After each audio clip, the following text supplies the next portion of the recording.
त्यांचं जे काही भाजप आणि राष्ट्रवादी याच्यामध्ये जी काही त्रिशंकू अवस्था झाली होती त्याच्याबद्दल बोलताना त्यांनी थेट की तुम्ही एक पिल्लू आहात आणि देवेंद्र अशा दोघांनी त्यांचं भाजपतलं जाणं रोखलं असा त्याने आरोप केला होता. बाकी अनेक गोष्टी बोलल्या होत्या. तर खरं तर पहिला प्रश्न हा की नाथाभाऊ हे महाराष्ट्रातले एक ज्येष्ठ नेते आहेत. महाराष्ट्रामध्ये भाजप रुजवण्यामध्ये त्यांनीही त्यांच्या परीनं शर्थ केली होती. तर असं काय आहे की ज्यामुळं ते तुमच्या पक्षात येण्यासाठी उत्सुक असताना तुम्ही त्यांना येऊ दिलं नाही? त्यांनी आता अशी भूमिका घेतली की आता गणपतीबरोबर आम्ही म्हणजे त्यांनी त्यांच्या भाजपमध्ये जाण्याची जी इच्छा आणि होती त्याचंही विसर्जन करून टाकलेलं आहे. तर या गोष्टीनं तुम्हाला अस्वस्थ व्हायला होतं का आनंद होतो की अरे आपण चला त्यांना नाही येऊ दिलं? नाही, मला अस्वस्थ आणि आनंद होण्याचा काही प्रश्न नाही खरं म्हणजे. पण मला त्यांचं सध्या काही समजत नाही, त्यांची मनस्थिती काय आहे, ते काय बोलतात, काय करतात. म्हणजे ते आमदार आहेत राष्ट्रवादीचे. शरद पवार साहेबांनी त्यांना आमदार केलेलं आहे, MLC केलेलं आहे. आणि प्रचार लोकसभेत म्हणतात मी रक्षाताईंचा केला, तिला निवडून आणण्यामध्ये माझा सिंहाचा वाटा आहे. इकडे पवार साहेब म्हणतात तुम्ही काही केलं तरी आम्ही तुम्हाला पक्षावरून पदावरून काढणार नाही, आमदारकी तुमची काढणार नाही. म्हणजे मला कसं काय चाललं असं राजकारणामध्ये कधी होतं का आपल्याला? नाही, पण त्याच्यामध्ये हा निम्मा भाग झाला. त्याच्यामध्ये उरलेला भाग हा आहे की तुमच्या पक्षाचे प्रदेशाध्यक्ष बावनकुळे यांनी सांगितले की ते आमच्या पक्षाचे ज्येष्ठ नेते आहेत. नाही, त्यांनी ते कसं म्हटलं मला माहित नाही खरं म्हणजे. कारण ते सध्या आमदार राष्ट्रवादीचे आहेत. तेच सांगतायत तिथे येऊन आपल्या कट्ट्यावर येऊन की माझ्या गळ्यामध्ये माननीय नड्डाजींनी रुमाल टाकला, मला त्यांनी प्रवेश दिला, पण तो फोटो अजून समोर आला नाही. म्हणजे किती असं कुणाला पटेल का? एकेकाळी मुख्यमंत्र्याच्या रेसमधले असलेले खडसे साहेब, मी मुख्यमंत्री होणार, 7-7, 8-8 खाते सांभाळलेत त्यांनी त्यावेळेला. आणि त्यांची अशी अवस्था बघून आणि त्यांचं असं सगळं स्टेटमेंट बघून आम्हाला म्हणजे काय आमच्याकडे लोकांना म्हणजे सगळ्यांना मोठा संभ्रम अवस्थेत आहेत की बाबा बोलता काय आहेत. म्हणजे तुम्ही आमदार इकडचे आहात, तिकडे जाऊन म्हणतात दिल्लीला जाऊन 4-5 वेळा खेटे घातले, शेवटी कोणी म्हणतात रुमाल घालून घेतला, बळजबरी घातला, कसा घातला त्यांचं त्यांना माहीत कसा घातला. तर पण फोटो बाहेर आले नाही. आता यांच्या बाबतीत असं व्हावं, एक छोटे नेते आहेत का? पण बिचारे इतके गोंधळलेले आहेत सध्या, ते काय बोलतात काय सांगतात याचं मला खरं म्हणजे आश्चर्यच वाटतं.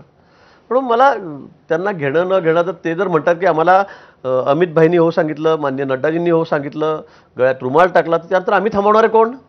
आम्ही एवढे मोठे आहोत की माननीय नड्डाजींनी राष्ट्राध्यक्षांनी सांगितलं आम्ही त्यांना थांबवू? दावा होता की तुम्ही असं काहीतरी सांगितलं की ज्याच्यामुळं ते नाही होऊ शकलं, तुम्ही अशा काहीतरी धमकावलं, तुम्ही असं काहीतरी प्रचारातनं लांब राहिलं वगैरे? माझा एकही शब्द नड्डाजींशी बोलणं नाही, माझा एकही शब्द या बाबतीत अमित भाईंशी सुद्धा बोलणं नाही, कधीच नाही, कधीच नाही.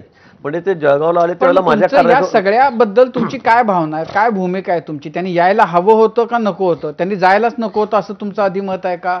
ते येत आहेत तर तुम्हाला त्यांना घेण्यामध्ये प्रॉब्लेम काय? ते गेले तर की त्यांना आम्ही काढलं नाही, ते त्यांच्या चुकांमुळे गेले. त्याचं मूळ कारण म्हणजे त्यांचं भोसरी प्रकरण. त्यांनी त्या ठिकाणी जे प्रकरण केलं आणि त्यात अडकले सामाजिक कार्यकर्ते, आपल्याला माहीत आहे त्या ताईंचं काय नाव, अंजली दमानिया ताई, त्यांनी त्यांच्या विरोधामध्ये त्या ठिकाणी, कारण त्यांचा आधी खूप वाचलं त्यांच्याबद्दल, त्या अक्षरशः अभद्र भाषेत बोलले, जे असंसदीय भाषेत बोलले, त्यांच्याविषयी घाण बोलले जे बोलायला नको, त्यामुळे त्यांनी त्याचा पिछा पुरवला. त्यातून त्यांचं जे बिंग फुटलं. खरं म्हणजे भोसरी जमिनीच्या बाबतीत त्या दिवशी ते सांगत होते, मला तर आश्चर्य वाटलं की खडसे साहेबांसारखा एवढा ज्येष्ठ नेता की त्यांनी 8-8 खाते सांभाळले, महसूल खातं सांभाळलं त्यांनी. म्हणजे भोसरीची जमिनीची किंमत रेडी रेकनर 27 कोटी काय 30 लाख रुपये आहे आणि त्यांनी ती जमीन 4 कोटीमध्ये घेतली. म्हणजे मी जमीन घेईल, मी काही भावात घेईल, मी स्टॅम्प ड्युटी भरली आहे, असं चालेल का? तुम्ही एखादी जागा घ्यायला गेले, घर घ्यायला गेले, तिची किंमत समजा 10 कोटी रुपये आहे आणि तिने रेडी रेकनर, आणि तुम्ही म्हणाल मी 1 कोटीच घेतली, मी माझ्या मनाचा मालक, मी कितीत घेईल, असं चालेल? म्हणजे तुम्ही त्याच्यामध्ये तुमचे पैसे लपवले. बरं, तेही झालं नाही. हे पैसे त्यांनी त्या कलकत्त्याच्या शेल कंपनीमधून स्वतःच्या अकाउंटला घेतले.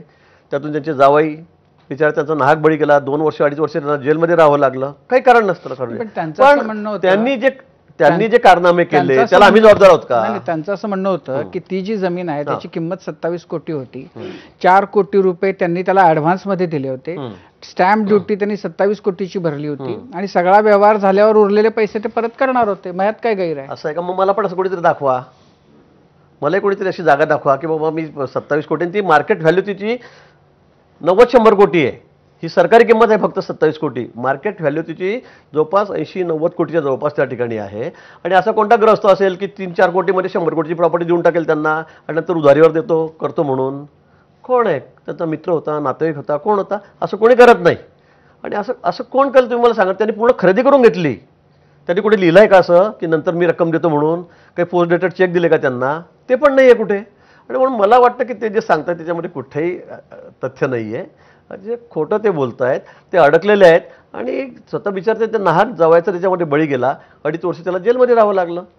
हे कलकत्त्यावर आलेले शेल कंपनीकडून आलेले पैसे मिसेसच्या नावावर फिरवले, जावायच्या नावावर टाकले, त्यातून ते 4 कोटी त्याला दिले, त्या मालकाला, जमिनीच्या मालकाला. हे सत्य आहे. आणि कोणी छोटा पोरगा सांगेल हो, कोणी असं करेल का? 27 कोटी रुपये रेडी रेक्ट असली जमीन 4 कोटीमध्ये मी घेतली आणि मी नंतर कधी देणार ते? 2-4-5 वर्षांनी? इतके वर्ष झाल्यावर तर त्याला 1 रुपया दिलेला नाही त्यांनी कधी. हे बिंग फुटल्यानंतर वर्षभराने, त्यानंतरही त्यांनी कुठे पैसे दिले त्यांना? कुठे PDF कुठे आहे का? पोस्ट डेटेड चेक आहेत का? ते पण नाही. तसं कुठे काय ॲग्रीमेंट आहे का तसं की तुम्हाला